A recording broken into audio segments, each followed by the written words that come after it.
Subscribe کریں محمد بلال YouTube channel کو اور بیل آئیکن کو پریس کریں تاکہ سب سے پہلے آنے والی ویڈیو آپ کو مل سکے۔ برکات کے حصول کے لیے اور رحمات پانے کے لیے طویل مسافتیں طے کر کے حرمین طیبین حاضر ہوتے ہیں، اور ہر ایک شخص کے بس میں یہ نہیں کہ وہ دیار نور پہ یوں حاضر ہو۔ ماہ سیام خود آ کر کے بندوں کو نوازتا ہے۔ کعبۃ اللہ کی مثال کنویں کی ہے کہ پیاسے کو چل کے جانا پڑتا ہے۔ ماہ سیام رمضان المبارک کی مثال بادل کی ہے جو خود آ کے برستا ہے، غرباء کو، مساکین کو، امراء کو، سب کو برابر فیض دیتا ہے۔ اس کی برکتیں ہر سال ہم سمیٹتے ہیں، من میں کتنی روشنیاں اور کتنے اجالے اگاتا ہے۔ آج پھر یہ مہینہ ہمیں زندگی میں نصیب ہوا اور ہم اپنے آپ کو اور زیادہ خوش بخت سمجھتے ہیں کہ عمومی طور پہ اس ماہ انور کی صبحیں جو کہ اپنے دامن میں بہت سارا نور رکھتی ہیں، بہت ساروں کی سو کے نیند میں گزر جاتی ہیں، لیکن ہم کتنے خوش نصیب ہیں کہ ان لمحوں میں دین سیکھنے کے لیے مختلف جگہوں سے چل کر کے جمع ہوتے ہیں اور جذبوں کا ایک جہاں آباد ہوتا ہے۔ ابھی میں یہاں ہال میں داخل ہوا تو جس طرح کشاں کشاں لوگ کھچے چلے آ رہے تھے، بچے بھی تھے، بوڑھے بھی تھے، تو دل کی اتھا گہرائیوں سے دعا نکلی کہ مالک ان کو ایک ایک قدم پہ خیر دینا اور یہ خالی کبھی نہ لوٹیں، ان کے واپس گھروں میں پہنچنے سے قبل اس اجتماع کی برکتیں ان کے گھروں تک پہنچا دینا۔ اور مجھے امید ہے کہ یہاں آنے والا کوئی شخص محروم نہیں رکھا جائے گا۔ ماہ سیام کی پہلی صبح ہے اور ہم دین سمجھنے کے شوق میں چل کر کے سفر کاٹ کر کے یہاں پہنچے۔ ظاہر ہے رات دیر سے سوئے، صبح جلدی اٹھے اور سحری بھرپور کرنے کے بعد نیند کا غلبہ بھی ہوتا ہے، لیکن قربانی دے کے آپ کا یہ پہنچنا سعادت مندی ہے اور یہ رائے گاہ نہیں جائے گا۔ فہم دین کو سمجھنے کی ایک کوشش ہے۔ دین کیا ہے؟ بعض لوگوں نے نماز، روزہ، حج اور زکوٰۃ کو ہی دین سمجھ لیا ہے۔ یہ دین کا ایک حصہ ہے، لیکن دین مختلف چیزوں کے مجموعے کا نام ہے۔ اعتقادات، عبادات، معاملات اور اخلاقیات۔ اعتقادات، ہمارے عقیدے کیا ہونے چاہیے، نظریات کیا ہونے چاہیے۔ اللہ تعالیٰ جل شانہ کے بارے میں وہ واجب الوجود ہے، واحد ہے، احد ہے، صمد ہے، بے نیاز ہے۔ پوری کائنات کو اسی نے تخلیق کیا ہے، وہ تخلیق ہونے سے پاک ہے، کسی کا باپ نہیں، کسی کا بیٹا نہیں، اس کو کسی کی ضرورت اور حاجت نہیں، پوری کائنات اسی کی محتاج ہے۔ پوری کائنات کو بغیر مادے کے، میٹیریل کے، صرف امر کن سے پیدا کرے، یہ اس کی شان ہے، اور وہ اپنے ایک امر سے پوری کائنات کو فنا کر دے، زمین کو لپیٹ لے، آسمانوں کو لپیٹ لے، پہاڑ ریزہ ریزہ بن کے روئی کے گالوں کی طرح اڑتے پھرے، یہ اس کے ایک حکم کی دیر ہے، اس کے لیے کوئی مشکل نہیں ہے۔ مختلف مخلوقات اس نے پیدا کی ہیں، انسانی ہدایت کے لیے اس نے نبیوں کا سلسلہ جاری کیا اور مختلف قوموں کی طرف مختلف نبی جلوہ فراز ہوئے جو ہدایت کا سندیسہ لے کر صداقت کا پرچم تھامے ہوئے دنیا پہ جلوہ فراز ہوئے، لیکن ان سارے نبیوں کے امام اور مقتدا آمنہ کے لال تھے۔ حضور خاتم النبیین ہیں، آخری نبی ہیں۔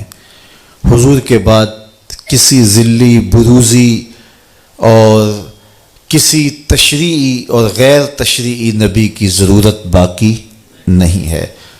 جو یہ دعویٰ کرے گا وہ دجال ہوگا، جھوٹا ہوگا، اور کوئی امکان حضور کے بعد نبوت کا باقی نہیں رہا۔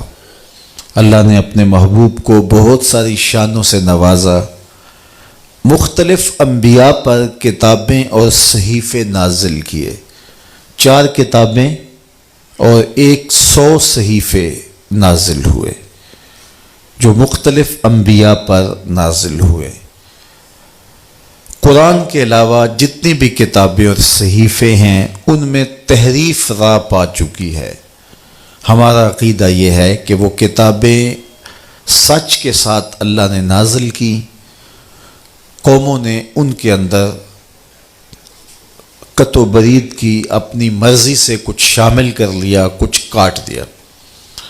تو ہم کہتے ہیں مالک جو تو نے نازل کیا تھا وہ سچ تھا، اب جو قوموں نے شامل کیا ہے ہم اس کا انکار کرتے ہیں، لہٰذا ہمیں پتہ نہیں ہے کہ کون سی چیز نکالی گئی، کون سی چیز شامل کی گئی، سوائے چند مخصوص چیزوں کے جو کہ مختلف ذرائع سے ہمیں معلوم ہوئی کہ یہ انہوں نے کاٹ دی اور یہ چیز انہوں نے شامل کی۔ قرآن مجید وہ واحد کتاب ہے جس میں کوئی تغیر اور کوئی تبدل ممکن نہیں ہے، اور یہ میرے اور آپ کے آقا و مولا حضور کے سینہ اطہر میں نازل ہوئی، اور اس کتاب کی حفاظت اللہ نے اپنے ذمہ کرم پہ لی۔ اس کا ظاہری انتظام حفاظت کا یوں ہوا کہ اس کو یاد کرنا آسان کر دیا گیا۔ باقی کتابوں کے حافظ نہیں ہوتے تھے، یہاں آج کل تو منظر دیکھنے کو ملتا ہے، ہر مسجد سے قرآن پڑھنے کی صدائیں آ رہی ہیں۔ یہ اس کتاب کا معجزہ ہے اور یہ سینوں میں محفوظ ہے، اس کے احکام اٹل ہیں، اس کی ہر بات سچی ہے۔ یہ وہ کتاب ہے جس کو کھولتے ہی ملے گا ذالک الکتاب لا ریب فیہ۔ دنیا کے بڑے سے بڑے مصنف نے بھی کچھ لکھا ہو تو وہ آخر میں لکھتا ہے یا ابتدا میں کہ کوئی ایسا سکم پائیں تو مجھے بتائیں تاکہ اگلے ایڈیشن میں اس کی اصلاح کر دی جائے، لیکن یہ کتاب کھولتے ہی ملے گا اس میں کوئی سکم ہے ہی نہیں، اور یہ صرف کتاب اللہ قرآن مجید کا دعویٰ ہے۔ باقی دنیا کے بڑے بڑے مصنفین یہ دعویٰ نہیں کر سکتے۔ امام شافعی علیہ رحمہ نے ایک جز لکھا اور اپنے شاگرد کو کہا کہ اس کو میرے سامنے پڑھو، ہو سکتا ہے کوئی غلطی رہ گئی ہو تو میں اس سے آگاہ ہو جاؤں اور تصحیح ہو جائے۔ تو اس نے آپ کے سامنے اس کتاب کو پڑھا تو آپ کچھ غلطیوں پر متنبہ ہوئے اور اصلاح فرمائی، کہا پھر دوبارہ پڑھو، پھر دوبارہ پڑھا گیا تو پھر نئی غلطیوں پر متنبہ ہوئے اور اصلاح کی، پھر کہا پڑھو، تیسری مرتبہ پڑھا تو پھر سوچا کہ یہاں یہ لفظ ہوتا تو زیادہ بہتر تھا، اسے کاٹ کے اسے لگاؤ، یہاں یہ رکھو۔ اس طرح وہ کتاب امام شافعی علیہ رحمہ کے سامنے 70 مرتبہ پڑھی گئی، اور ہر بار کسی نئی غلطی سے متنبہ ہوتے، پھر آپ نے پڑھنے والے کو کہا داہو، اسے چھوڑ دے، شافعی کی کتاب یہ حق نہیں رکھتی کہ اس میں کوئی غلطی نہ ہو، یہ حق صرف اللہ کی کتاب قرآن کو حاصل ہے، تو اس میں کوئی غلطی نہیں ہے، اس کتاب میں کوئی تغیر نہیں ہو سکتا، کوئی تبدیلی نہیں ہو سکتی، اس کے فیصلے اٹل ہیں، اس کی خبریں سچی ہیں، یہ سراسر ہدایت کا سرچشمہ ہے، اس سے وابستہ ہونے والا کبھی بھی گمراہ نہیں ہو سکتا۔ سیدنا علی المرتضی رضی اللہ تعالی عنہ کی مرویات سے ہے، میرے حضور علیہ السلام قرب قیامت کے فتنوں کا ذکر کر رہے تھے تو عرض کی یا رسول اللہ صلی اللہ علیہ وسلم، پھر جب فتنے اتنے اتریں گے تو پھر ہمارے پاس بچنے کی صورت کیا ہوگی؟ تو برجستہ فرمایا اللہ کی کتاب قرآن مجید، تو یہ کتاب اگر پاس ہو، من میں اتار لو تو پھر گمراہیاں قریب نہیں آ سکتی، آپ ہدایت کی راہوں کے مسافر ہوں گے۔ اللہ تعالیٰ جل شانہ نے جنت دوزخ کو پیدا کیا اور ان پر ایمان لانا ہمارے اعتقادات میں شامل ہے۔ جنت اللہ کی رضا کا مظہر ہے، دوزخ اللہ کے قہر و غضب کا مظہر ہے۔ مطلب کیا؟ جس پہ راضی ہوگا اس کو جنت میں بھیجے گا، جس پہ ناراض ہوگا اس کو جہنم میں ڈالے گا۔ اس لیے جنت اور دوزخ کا مذاق اڑانا، ان کو ہلکا جاننا، یہ مومن کا شیوا نہیں ہے۔ تو یہ اللہ کی رضا اور قہر و غضب کے مظاہر ہیں۔ حضور علیہ الصلاۃ والسلام نے جنت کے لیے دعائیں کی ہیں اور جہنم سے پناہ طلب کی ہے۔ امتیوں کو بھی کہا جب اللہ سے مانگو تو جنت الفردوس مانگو۔ جہنم سے پناہ مانگنے کی تلقین کی گئی چونکہ وہ اللہ کے قہر و غضب کا مظہر ہے۔ تو جنت اور دوزخ ان پر ایمان لانا، یوم حشر پر ایمان لانا، جس کی مقدار قرآن نے بتائی ہے کہ وہ 50,000 سال کا ایک دن ہوگا اور کاٹنے سے کٹے گا ہی نہیں، لیکن مومن کے لیے ایسے کٹے گا جس طرح عصر کی نماز کا وقت کٹتا ہے۔ اللہ اکبر! جس طرح قبر برزخ کی زندگی ہے وہ بھی ہمارے ایمانیات میں شامل ہے کہ مرنے کے بعد ہم دوبارہ اٹھائے جائیں گے اور قبر میں ہمیں 3 سوال پوچھے جائیں گے۔ پھر قبر یا جنت کے باغوں میں سے باغ ہے یا جہنم کے گڑھوں میں سے گڑھا ہے۔ جس کے لیے جہنم کا گڑھا تو اس کے لیے قبر کی منزل کاٹنا بھی مشکل ہوگی۔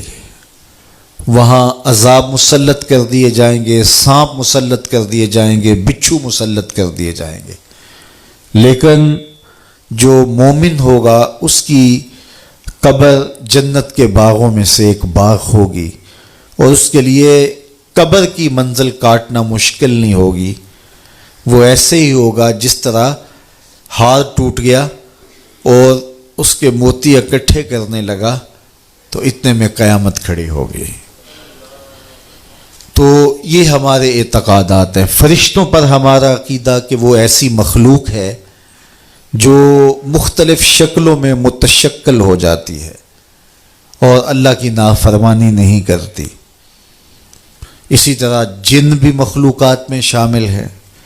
اچھی بری تقدیر پر ایمان لانے کی ہمیں تلقین کی گئی کہ اللہ تعالیٰ جل شانہ نے تقدیر لکھ دی ہے، جو لکھا ہے اس کے مطابق ہی ہو رہا ہے، لیکن جو چونکہ ہم نے کرنا تھا اس نے اپنے علم کے مطابق پہلے ہی تحریر فرما دیا۔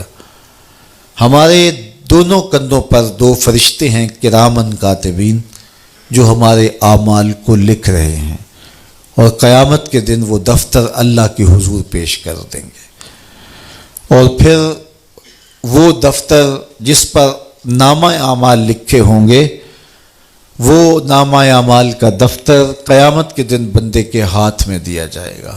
جو مومن صالح ہوگا، جس کا نامہ اعمال خیر سے بھرا ہوا ہوگا، اس کو دائیں ہاتھ میں وہ کتاب دی جائے گی اور دوسرے کو بائیں ہاتھ میں دی جائے گی اور پیچھے سے دی جائے گی، اور جس کو دائیں ہاتھ میں کتاب دی جائے گی وہ خوش ہوگا اور کہے گا آؤ پڑھو میری کتاب، اور جس کو بائیں ہاتھ میں کتاب دی گئی تو وہ سخت دکھی ہوگا اور کہے گا ما لہذا کتاب لا یغادر صغیرۃ ولا کبیرۃ الا احصاها، ہائے اس کتاب کو کیا ہو گیا، اس نے چھوٹی بڑی کوئی بات نہ چھوڑی، سب کچھ لکھ دیا۔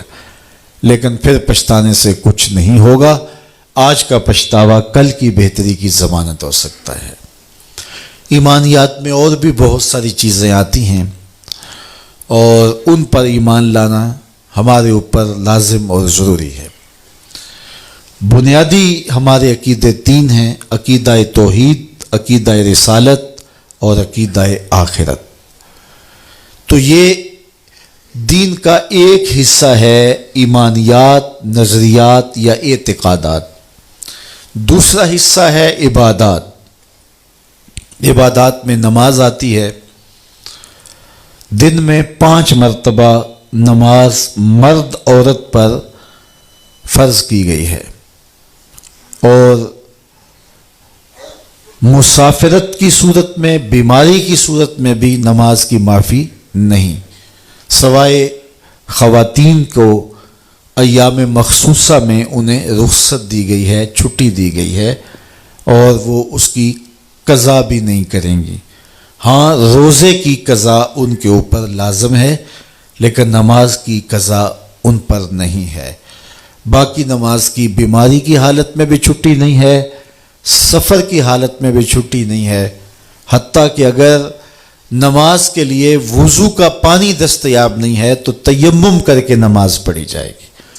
اگر کھڑا ہونے کی سکت نہیں رکھتا تو بیٹھ کے پڑھی جائے گی، بیٹھ کر نہیں پڑھ سکتا تو لیٹ کے پڑھی جائے گی۔ تو یہ ہے عبادات میں ایک چیز نماز، اور نماز اسلام کا اہم اور بنیادی رکن ہے۔ جو نماز کا انکار کرتا ہے یا نماز کو ہلکا جانتا ہے یا نماز کا